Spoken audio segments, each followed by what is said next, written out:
Salut à tous, ravi de vous retrouver sur Direct Course pour évoquer la réunion de ce samedi 27 juillet avec un quintet plus de qualité. Il s'agira en effet du prix de Milan, une épreuve estampillée groupe 3 qui s'adresse uniquement à des chevaux âgés de 4 ans, mais des 4 ans de qualité. Certains d'entre eux ont l'habitude de courir d'ailleurs au niveau groupe 1. Ils sont 15 au départ de cette épreuve. Une épreuve de vitesse de 1150 mètres. Départ autostart, voici ma sélection. J'ai placé en tête le numéro 1 Princess Griff, pouliche de qualité qui apprécie les parcours réduits. Son numéro 1 ne sera nullement un désavantage car elle sait démarrer vite, elle est pratique. Elle dépend désormais de l'entraînement de Fabrice Soulois. Elle sera confiée à Franck Nivard. Elle a bien gagné dernièrement. Sachez également qu'à Vincennes, elle avait eu l'occasion de se mettre en évidence. Elle semble faite pour réussir dans ce type de tournoi. Sur ce tracé piste plate, à mon avis, elle s'annonce redoutable. Je opposerai le numéro 6, Voltigeur de Myrthe, qui n'a pas été revu depuis son sacre dans le critérium des 4 ans. C'était au mois de mai. Certes, son manque de compétition peut jouer contre lui, mais c'est un cheval de classe. Et à mon avis, même s'il effectue une rentrée, il a les moyens, vu son potentiel, de conclure sur le podium, d'autant que son entraîneur Roberto Donati le défère des 4 pieds pour l'occasion. On lui opposera le numéro 3, Vagabondou Mag, un cheval qui avait fait ses preuves et pris pas mal d'argent sous la selle, mais qui a prouvé au cours des dernières semaines qu'il est également compétitif au trot attelé. Un cheval de qualité, peut-être plus efficace sur les parcours de tenue, mais lui aussi devrait pouvoir se mettre en évidence. La longue ligne droite va l'aider.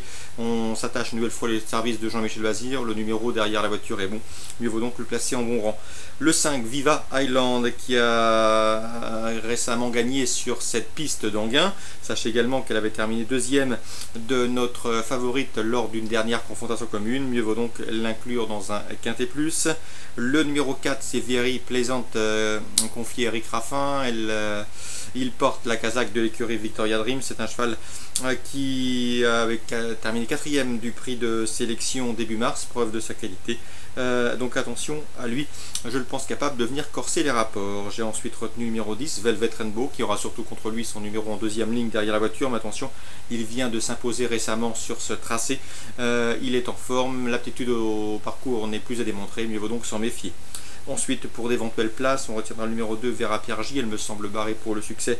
Mais attention, elle peut se placer, même si je la préfère sur des parcours de plus longue haleine. Attention également au numéro 8, Villeroy. Il a le potentiel pour briller à ce niveau. Il n'était pas battu au moment de sa faute dernièrement à Vincennes, le mois dernier. Seul bémol, son numéro 8 derrière la voiture, mais également le fait qu'il évoluera ferré. Ses meilleures performances ont été obtenues en étant déféré. Résumé chiffré pour ce quintet plus de qualité, le 1, le 6, le 3, le 5, le 4, priorité à la première ligne. Ensuite le 10, le 2 et le 8. Je répète, le 1, le 6, le 3, le 5, le 4, le 10, le 2 et le 8. Les informations recueillies auprès des professionnels, eh bien, on va se diriger sur les Sables d'Olonne, où j'ai pu m'entretenir avec plusieurs professionnels et participants. François Nicole qui nous a donné de bonnes infos tout au long de la semaine, et notamment le week-end dernier, présente le 103 Ange des Fontaines. Le cheval a débuté victorieusement sur les hippodromes de Sablé-sur-Sarthe.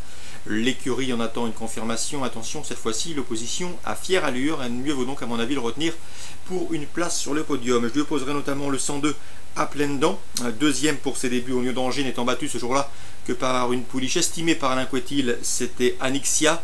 Donc la ligne est bonne. Je pense que le 102 à pleines dents peut ici ouvrir son palmarès. Je lui opposerai également le 101 Afro Blues, qui a débuté sur l'hippodrome de Royan par une victoire, c'était le 11 juillet.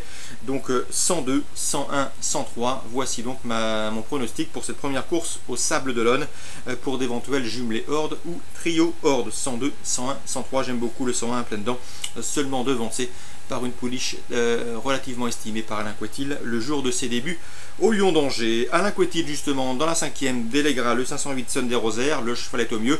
Il vient de signer 2 victoires consécutives, dont une dans une course à réclamer. C'est d'ailleurs un réclamé qu'il lui sera donné d'affronter ici. Je le pense capable de terminer largement sur le podium. Il peut même s'imposer s'il a le bon parcours. Il n'a plus de marge dans les handicaps, mais à réclamer, ça doit pouvoir suffire pour jouer les premiers rôles. On lui opposera logiquement le 501 Vertix Doty, à la chance théorique évidente, et le 502 Hot Blood Gentle, qui certes devra porter 60 kg, mais qui, vu sa valeur handicap, décevrait en ne terminant pas à l'arrivée de cette compétition. Donc toujours au Sables d'Olonne dans la 5e, 508, 501, 502 courses ciblées au Sables d'Olonne, la première et la 5e. Je vous précise également que vous avez des interviews disponibles sur Canal Turf Radio concernant les réunions de Deauville et des Sables d'Olonne, des interviews à écouter gratuitement sur notre site. Bonjour à tous et à demain.